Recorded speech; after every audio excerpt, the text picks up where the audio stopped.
want to discuss how electric fields of Lorentz contracted charge distributions can create magnetism. I'm going to start out by discussing this quantity called the Lorentz factor. The Lorentz factor is denoted as gamma, and it is 1 over the square root of 1 minus v over c squared. Also, there's another relationship that I could use. If v over c is the hyperbolic tangent of a hyperbolic angle called the rapidity, then gamma is the hyperbolic cosine of gamma. Hyperbolic cosine of the rapidity phi. And by the way, beta gamma is equal to the sinh of phi. Of course, I don't have beta defined. Actually, beta is v over c, the velocity as a proportion of the speed of light. Okay, all that was kind of an aside. Let's see what I really wanted to get to here was that this thing can be used to do length current. Basically, it does two things. It does dt over d tau, which tells you the length of a second in my environment compared to the length of a second in the moving environment. It's also equal to dx over dl, the length of length of an object in my environment compared to the length of that object in its own environment. And notice those are inverse of each other. In any case, if I have an object moving by really fast, it ends up looking shortened like that. So if this is L, if this is L in the original reference frame, if I see that meter stick passing by, it will have a length L over gamma. If I see a clock on that thing, then and it goes through time t, then I will see that an amount of time equal to gamma times t. Now, gamma is always greater than 1, greater than or equal to 1. So if the object is not moving, gamma is 1. Now let's say this thing has a linear density of lambda. Then the linear density of this in the moving frame is going to be gamma times lambda. So again, the period goes up by a factor of gamma, the length goes down by a factor of gamma, the density goes up by a factor of gamma. So I want to start asking a question: what is the electric field? And I'm going to look at that in terms of a point charge. This one is familiar. The electric field from a point charge is K sub E Q over R squared. Let's make that a capital Q to represent the charge from the source. We've also determined the electric field from a wire and a plane. In order to discuss those, I want to talk about two different forms of this equation. This one is also 1 over 4 pi epsilon naught Q over R squared. Has an electric field of lambda over 2 pi epsilon naught R. Now the plane has an electric field of sigma over 2 epsilon naught, and that is actually derived on page 538 of our textbook. So if I wanted to put that in terms of K sub E instead of epsilon naught, this would be 2 K sub E Q over R, or lambda over R, sorry. Lambda over R, and this one is going to be 2 pi K sub E sigma. So what is the magnetic field? And using the same geometries, we have a point, a wire, and a plane. And the point is going to be not applicable. Obviously, a current can't flow at a point or inside a point. But the wire current is mu sub naught over 2 pi times I over R. I don't think I'm going to worry about the plane current. I imagine that's possible, but for now I'm just going to say that's not applicable either. What I am interested in is converting that current into terms of charge density. Let's say rho sub E, Q sub E, the carrier density, the charge of each carrier, and the velocity of each carrier, and the cross-sectional area of the wire. And this is going to be kind of related to the continuity equation, that the change in volume over a change in time is equal to the velocity of the particles times the area. Now this would be like meters cubed per second, and this would be meters cubed per second. So in order to cancel that out, we're going to multiply that by rho sub E Q sub E. Rho sub E is in particles per cubic meter. So multiplying particles per cubic meter by the volume just gives you particles, and then dividing by delta T equals rho sub E Q sub E V A. Rho sub E Q sub E V sub E A. And that, my friends, is the current, because that's just going to be coulombs per second. Rho sub E is particles per meter. Q sub E is coulombs per particle. The volume is meters cubed, and time is in seconds. So in total, this is coulombs per second. Now, one further condition, let's express this in terms of lambda sub E. In terms of linear charge density, this would be lambda equals rho sub E Q sub E times the area. Particles per meter cubed times coulombs per particle times the area, meters squared, would just give you coulombs per meter. So in short, the current is going to be equal to lambda sub E, let's call it lambda sub E, times the velocity of the charge carriers. But since Q sub E is actually a negative number, and this is meant to be a positive number, let's just make we'll make V sub E being the direction of the electron flow, and I be the current. So I want to compare this force of a magnetic field to the force of the electric field. This is going to be from a wire with a current I equals negative lambda sub E V sub E, and this is going to be from a wire with linear charge density negative lambda sub E, and this one's going to be on a charge Q traveling at velocity V. This one's just going to be on a charge Q.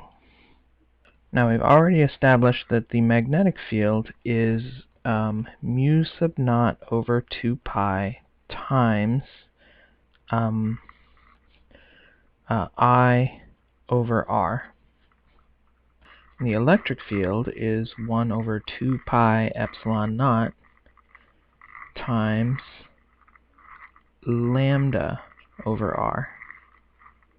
I'm going to go ahead and replace that I with negative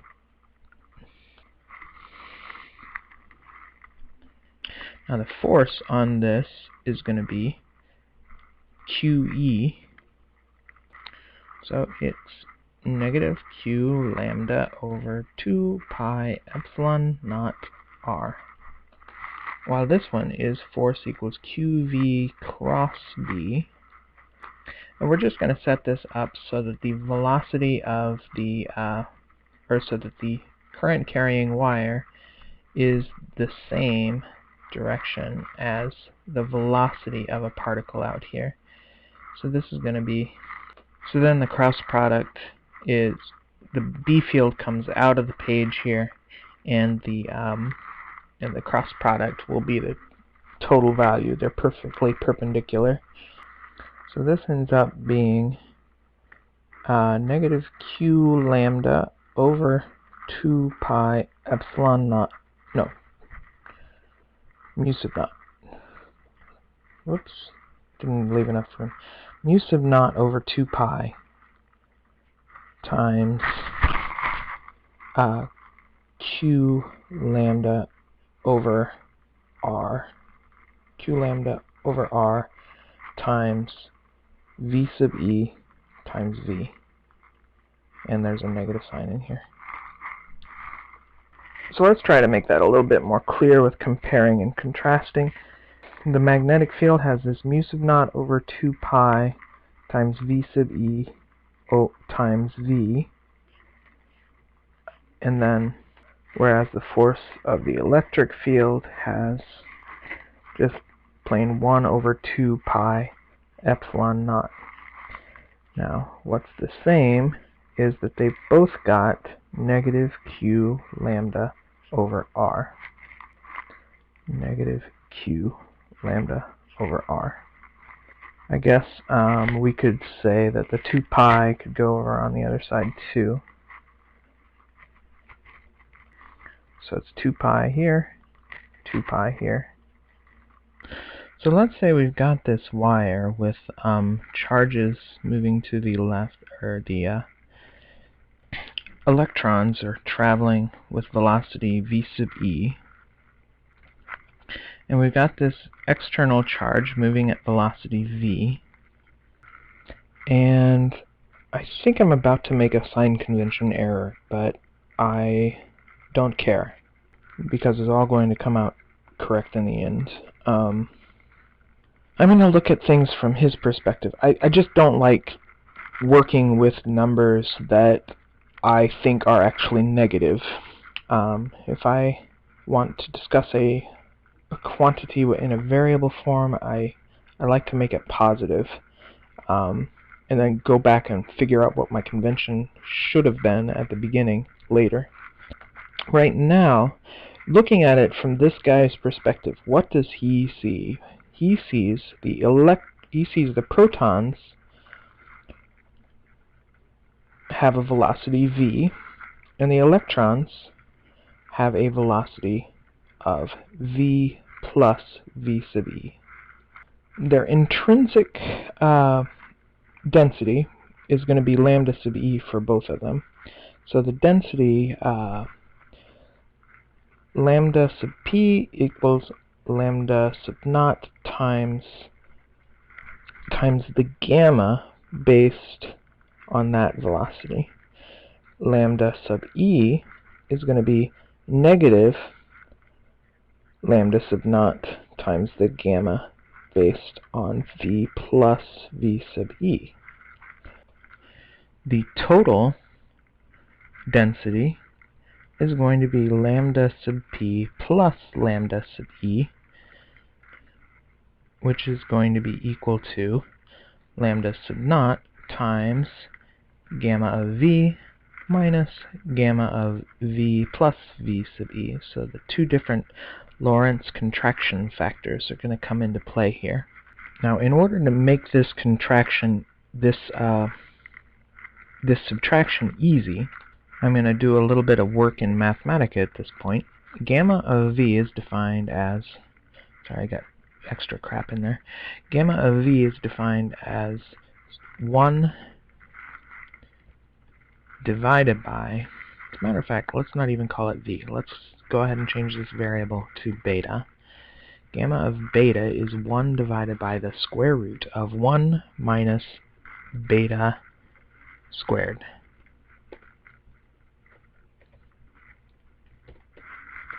Okay, and now I want to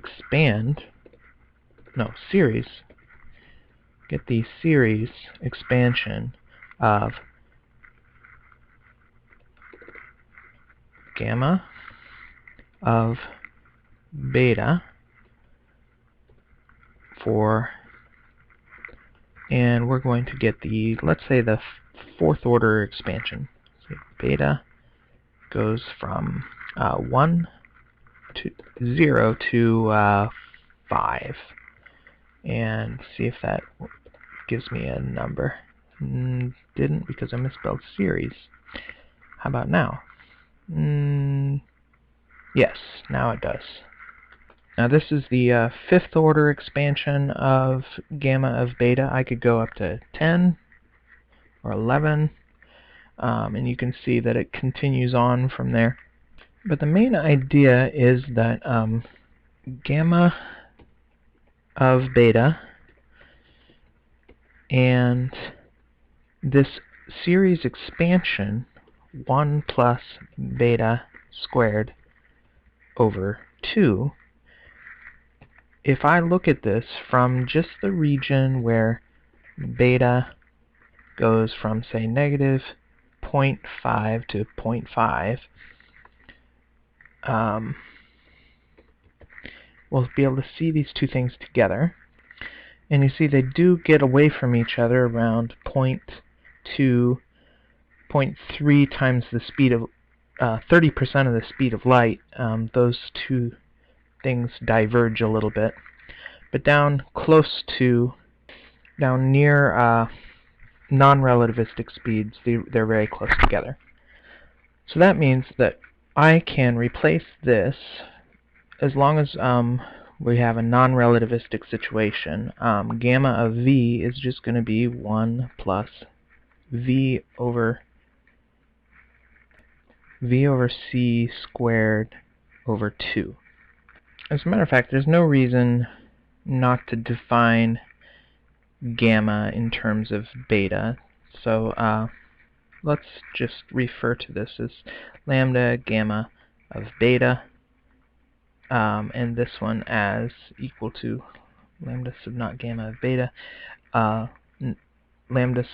negative lambda sub naught gamma of beta minus beta sub e. Then we won't have to try to work with V over C as a variable here.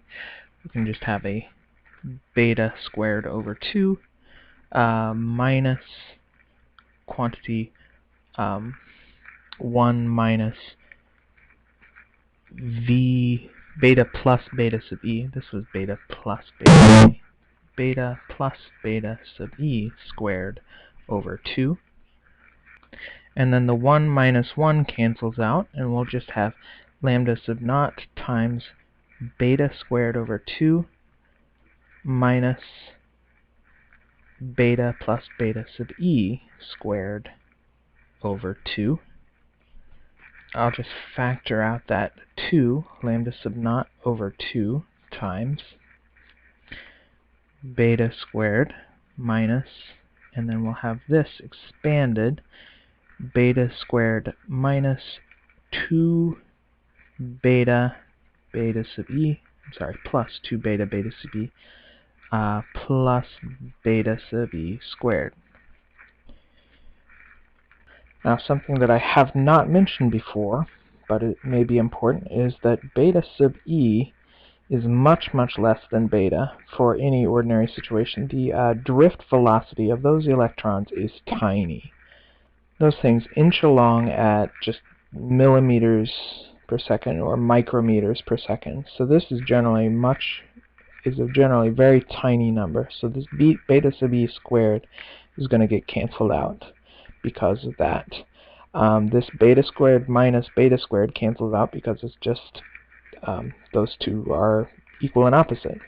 So we're left with the lambda equaling 2 beta beta sub e over 2, or just beta sub e, or v sub e over c squared. So I'm going to scroll back up here to look at this force from the electrical part, and we're going to copy that down to here, and what did I miss? Lambda equals, I left out the lambda sub naught over here, lambda sub naught, and we're going to replace this lambda with negative q times v sub e lambda sub naught over 2 pi r times epsilon naught c squared. Now let's compare that to the magnetic field force. We'll just bring that one down too. And this comes out to be, oh, we got a v sub e, q, lambda naught. Let's just refer to those 2 pi r. And what we end up with is, if mu sub naught is equal to epsilon naught 1 over epsilon naught c squared, then c squared would be 1 over mu sub naught epsilon naught, or c would be 1 over the square root of mu sub naught epsilon naught, and that happens to be the truth. So this seems to indicate that, at least if you have an infinite wire, then the actual the force of the magnetic field is a result of the Lorentz contraction effect on the apparent density of the protons and electrons in the wire.